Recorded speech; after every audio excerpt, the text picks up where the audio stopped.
Welcome to K-Catalog, your Taglish Korean compilation.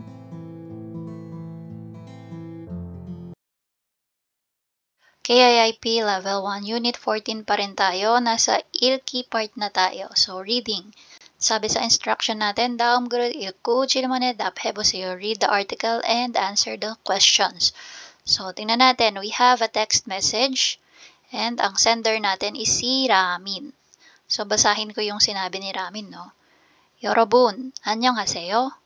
우리 반 친구 디오라 씨가 다음 달에 고향에 갈 거예요. 다음 달부터 우리와 같이 한국어 공부를 못해요. 그래서 다음 주 토요일 6시 30분에 우리 반 모임을 할 거예요. 센터 옆 한국 식당에서 식사할까요? 토요일에 누가 못 와요? 답장해 주세요. Yan. So, ano yung sabi? Tapos may smiley pa, no? Okay. So, sabi niya, 여러분 안녕하세요. Hello, everyone. So, 여러분, everyone. Okay. Sometimes it's you. Sometimes it's for everybody kasi. So, everyone or everybody. So, sabi niya, hello, everyone. 우리 반 친구 디오라 씨가 our classmate, 우리 반 친구 디오라 씨가 ang pangalan ng kaibigan nila is Diora or yung classmate nila. Our classmate Diora, 다음 달에 고향에 갈 거예요. Next month, we'll go to her hometown. Okay? Pupunta ng kanyang probinsya or yung kung saan man galing si Diora, pupunta daw siya doon sa susunod na buwan, 다음 달, next month. Next, 다음 달부터 우리와 같이 한국어 공부를 못해요. So, 다음 달부터, so buto from. So, from next month, sa susunod simula susunod na buwan, 우리와 같이, together with us. So, 한국어 공부를 못해요. Cannot do, ano yung gagawin? 한국어 공부, study. Okay, 공부하다. So, cannot study with us. Ibig sabihin, hindi na siya makakapag-aral ng Korean language na kasama natin starting next month. 그래서 다음 주 토요일 6시 30분에 우리 반 모임을 할 거예요. That's why next week, Saturday at 6:30, our class will have a meeting. Okay? Or will do a gathering. Yan. So, magtitipon-tipon silang magkakaklase. Okay? So, para kay Diora yon kasi parang farewell party siguro yung gagawin nila kasi alis na si Diora eh. So, 센터 옆 한국 식당에서 센터 옆, dun daw sa tabi ng center, so 옆 is next to or beside. Okay, dun daw sa tabi ng kanilang center, 한국 식당에서, so Korean restaurant. So, at the Korean restaurant beside our center, 식사할까요? Shall we eat? Okay. So, yun. Ulitin ko, no? So, shall we eat at the Korean restaurant beside our center or next to our center? Doon ba tayo, gusto nyo ba na doon tayo kumain sa Korean restaurant sa tabi ng center natin? Sabi niya. And then, 토요일에 누가 못 와요? So, tinanong niya, no? Sa Sabado daw, sino ang hindi makakarating? So, who is not able to come on Saturday? So, sino yung hindi makakapunta? 답장 해주세요. So, 답장 means reply. Okay? So, kindly response or please reply, sabi niya. Okay, so basa tayo ng question. 왜 반 모임을 해요? So, bakit daw magkakaroon ng gathering yung kanilang klase? Okay? So, why there will be a meeting for their class? So, number 1, 친구가 고향에 가요. So, their friend is going to her hometown, which is correct. Yun yung sabi kanina, di ba? So, 고향에 갈 거예요. Number 2, 고향 친구가 한국에 와요. So, came to Korea. Okay? So, wrong. Wala namang sinabing dumating sa Korea. 새 친구가 우리 반에 왔어요. So, there's a new classmate. Okay? So, may bago daw klaseng dumating sa kanilang section. So, mali pala yan. 다음 주에 친구 생일이 있어요. So next week is their friend's birthday. Wrong. Okay? So again, dito sa number 3, 새 친구, new friend or new, so 우리 반, so class. So this one is new classmate. 반에 왔어요. Number 2, 모임은 언제 해요? So when is the gathering? Kailan daw? So ano yung sabi dito? 토요일 6시 30분. So pwede nating sabihin dito, 토요일 6시 30분. Yan. Okay. Number 3, 모임은 어디에서 해요? So where will the meeting be? So saan daw nila gaganapin yung kanilang gathering?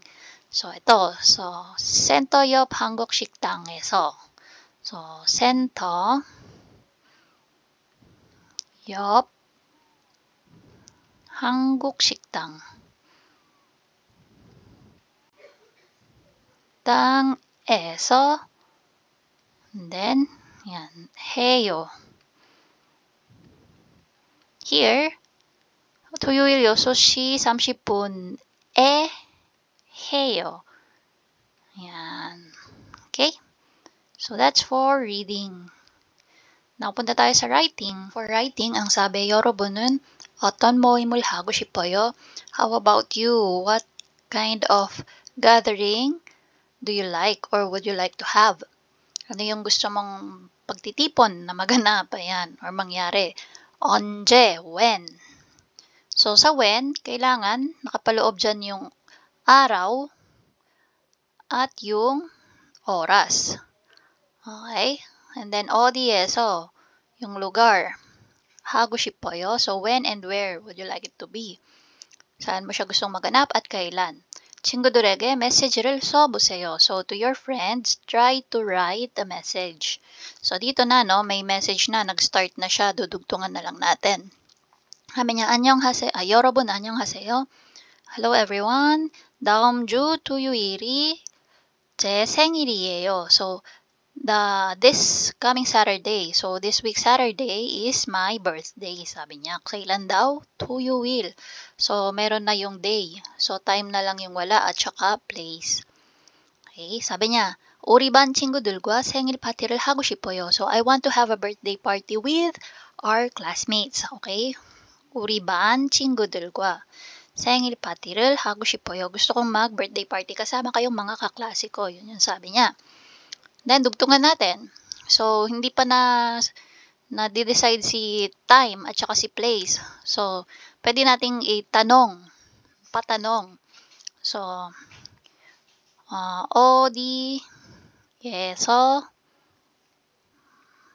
만날까요? So, saan tayo magmi-meeting? Okay, saan tayo magkikita-kita? Yun muna yung pwedeng gawin natin dyan na question. Where shall we meet? Okay?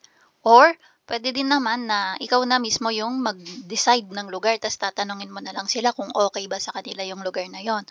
So, pwede nating sabihin natin yung party mo sa Italian restaurant. So, 이탈리아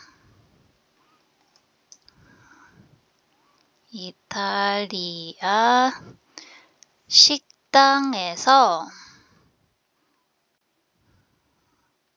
pwedeng manal kayo or pwede ding 파티를 할까요? So, kahit alin sa dalawa. 파티를 할까요? So, shall we have a party at the Italian restaurant? Ayan, nabubulol pa nga. Okay, so again, 이탈리아 식당에서 파티를 할까요? Or pwede ding 이탈리아 식당에서 만날까요? So, any of the two, okay. So, tingnan natin. May place na, no? And then, time. So, tatanong natin yung time. So, pwedeng, 몇 시에 만날까요? Or, pwede ding, ikaw na yung magsasuggest nung time. Pwede mong sabihin na, 오후 2시에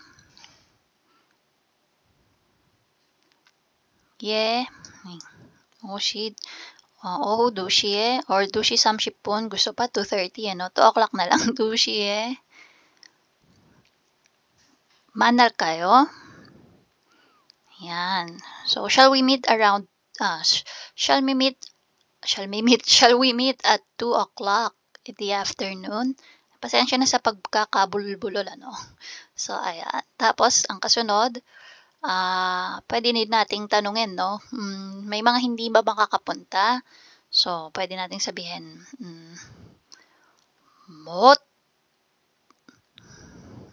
wag natin itanong. Sabihin natin, kung hindi makakapunta, notify ako. So, sabihin natin, 못 오면, if you cannot come, 못 오면, 알려주세요. So, pakiabisuhan ako. Okay? Notify me. 알려주세요. Yan. Okay, so pwedeng as simple as this. So again, sabi niya, 여러분 안녕하세요. 다음 주 토요일이 제 생일이에요. 우리 반 친구들과 생일 파티를 하고 싶어요. 어디에서 만날까요? So na-apply natin si real kayo, kayo. And then, 이탈리아 식당에서 파티를 할까요? Okay, shall we have a party at the Italian restaurant? 오후 2시에 만날까요? Shall we meet at 2 o'clock in the afternoon? 못 오면 알려주세요. If you cannot come, so nagamit din natin yung grammar na 못. Please let me know. 알려주세요. Please let me know or please notify me. Okay, so yan yung ating example writing. Again, sa mga pagkakabulol-bulol, pasensya na po. And that's it. If you find this video helpful, please hit the like, share, and subscribe button. So I still hope to see you in the upcoming videos, and again, thanks for watching.